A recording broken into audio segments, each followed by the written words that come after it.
أعوذ بالله من الشيطان الرجيم. بسم الله الرحمن الرحيم. ألف لام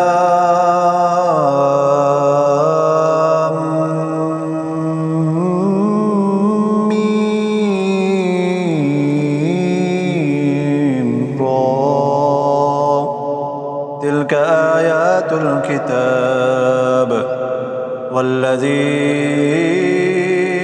أنزل إليك من ربك الحق ولكن أكثر الناس لا يؤمنون. الله الذي رفع السماوات بغير عمد ترونها ثم استوى على العرش وسخر الشمس والقمر كل يجري لأجل مسمى يدبر الأمر يفصل الآيات لعلكم بلقاء ربكم توقنون. وهو الذي مد الأرض وجعل فيها رواسي وأنهارا ومن كل الثمرات جعل فيها زوجين اثنين يغشي الليل النهار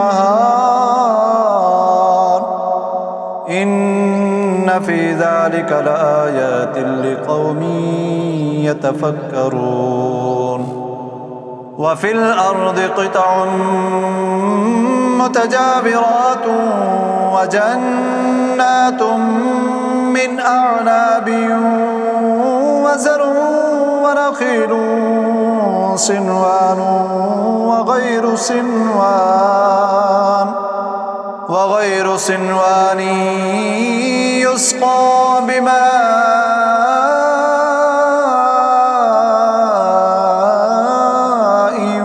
واحد ونفصل بعضها على بعض في الأكل إن في ذلك لآيات لقوم يعقلون.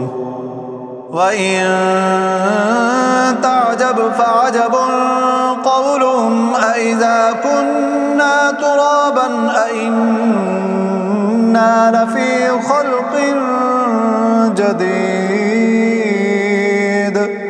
أولئك الذين كفروا بربهم وأولئك